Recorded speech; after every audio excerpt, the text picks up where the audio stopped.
So, back in Alaska, I worked for Pizza Slut. I was a driver, very specifically, and I learned a lot. I'm yelling into this microphone. At least it works. And I learned a few things. Okay, for one, it's much happier. There it goes. It's much happier than you think, right? Once you make it into the back, everybody does a lot of singing and a little bit of dancing, and it's kind of like joining the Lollipop Guild. If the Lollipop Guild was a bunch of drug degenerates. I believe in you, Mike. Try turning it. That worked pretty good. All right. It's also much healthier than I thought it was going to be. For example, digging the snow out from around your tires. Pretty good exercise. So it's pushing your car out of the snow mound you get stuck in. So it's chasing that bitch down and putting her back in the trunk. They run so fast when they think they can escape. You know? And then after Pizza Slut, I became a fleet service agent, which is like a James Bond way of saying I was an airplane janitor. And Alaska Airlines had this banner up for a while, right? And it said, "Safety starts with you." No, it doesn't. I have a 4th grade education. Safety starts with S, motherfucker. We've got this plane that on the side it says employee powered. And I get that that whole thing is about how we're one big happy family and how we're just serving our corporate overlords together. Say that 10 times fast. But every time I saw this plane, that is not what I thought. Like in my head, it was always just 3 stewardesses in the belly of the plane just on treadmills. I was like, are we there yet?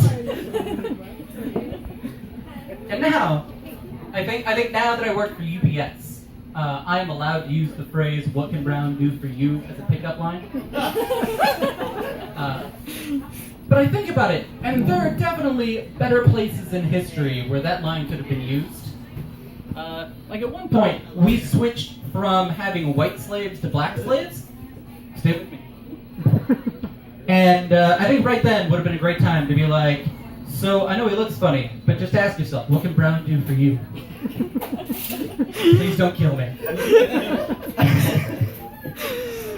My roommate loves it though. This guy found out that I am a shorter than average male from the town of North Pole. Represent. North Pole, Alaska. Woo! That's the first time that's ever happened. Nobody moves for North Pole, Alaska. We're gonna get into that. No, we'll get into that. Right? And then I hop in a van and I just deliver packages all day. This is not the first time I've been called an elf, but this is the first time I've been greeted home by, "Hi, Santa's little helper." Fuck you.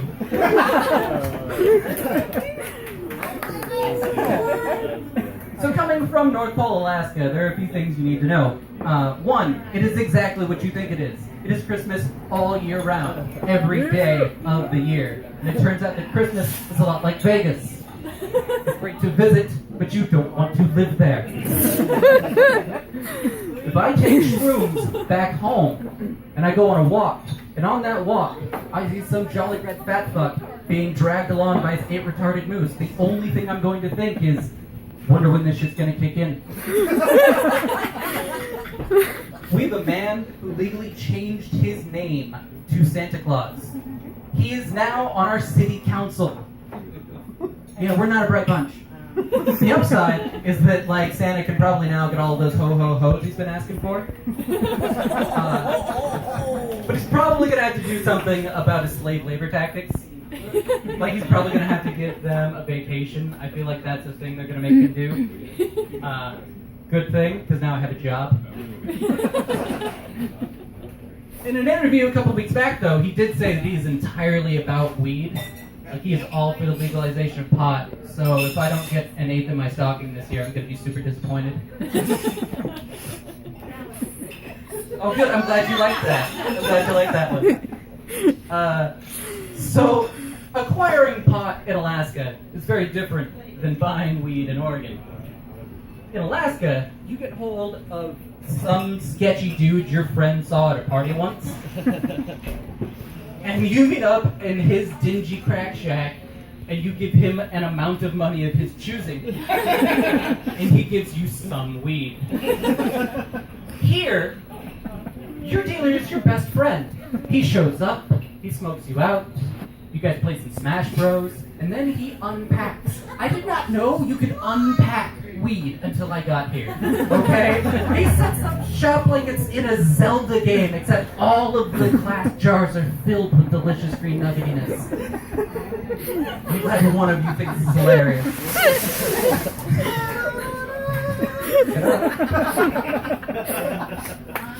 Since moving here, I've learned a couple of things. I've learned that funeral strippers are a thing. I've also learned that having comedians perform at your eulogy is a thing. So most of what I've learned is that my funeral is going to rock, and I'm going to miss it. Like when I get to hell, I'm pretty sure I'm going to be covered in so much glitter that they're going to think I died in an arts and crafts parade. I have the world's best crazy detector. It is located in my pants and it is equipped with dig point accuracy.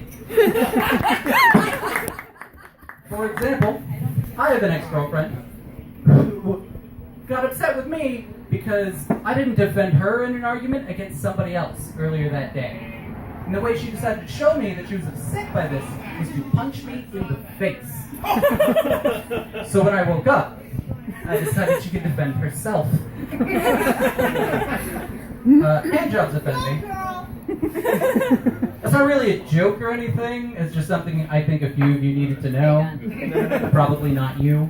But here we are.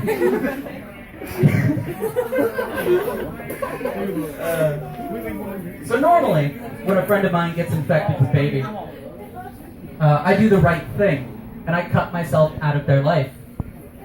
But I have this friend named Katie Kent Meadows, and she is a huge Harry Potter fan.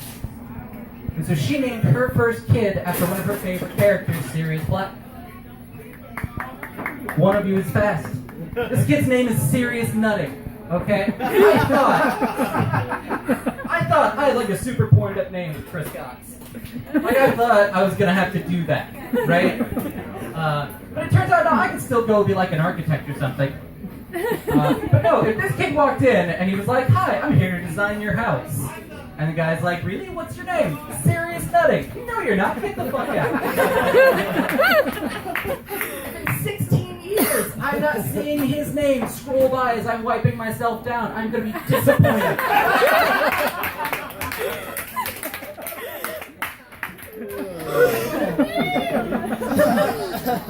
Sure, the fruitcake is the only food item you can call a person to start a fight. Like you can call somebody a slice of humble pie, and they're like, "Well, thank you, that's very nice of you." Or you can be like, "Your milkshake brings all the boys to the yard," and that's weird, but nobody's gonna get pissed off about it. But if you call somebody a fruitcake, you're trying to start something. And it turns out that is not an American thing. If you go to Japan, the translation for fruitcake is Christmasu keiki, which sounds great, like it's a blend of Christmas and cake. That should work. But it turns out that if you call a woman in Japan Christmasu keiki, you're telling them that they are old and nobody wants them, and that you were about to get punched in the face.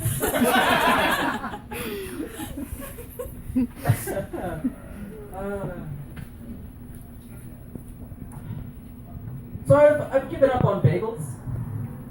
Like, because the definition of a bagel is a socially acceptable item for getting cream cheese into my face. And I think a spoon does that way better. I've given up on nachos for the same reason. I'm really just saying I love cheese if you're looking for something to get me for Christmas. Really, a lot of the time, I'm just so pissed off. Like, I will be listening to music, like my music, shit I chose to put on, right? And it'll be like, every time I look at you, I go blind. And I'm like, then quit staring at the fucking sun. It's not that hard. Or, why can't I breathe whenever I think about you? It is called autoerotic asphyxiation. Stop it, it's not healthy for you. Or,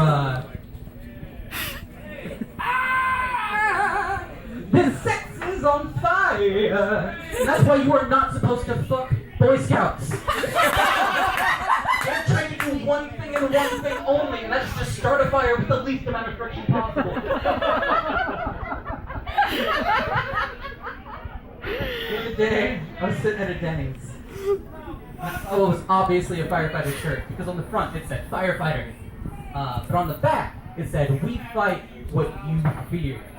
And that is bullshit, ladies and gentlemen. I cannot call the fire department when there's a spider in my house. I would love to watch them fight heights. I don't know how they would do it. I imagine it involves swinging axes into the air.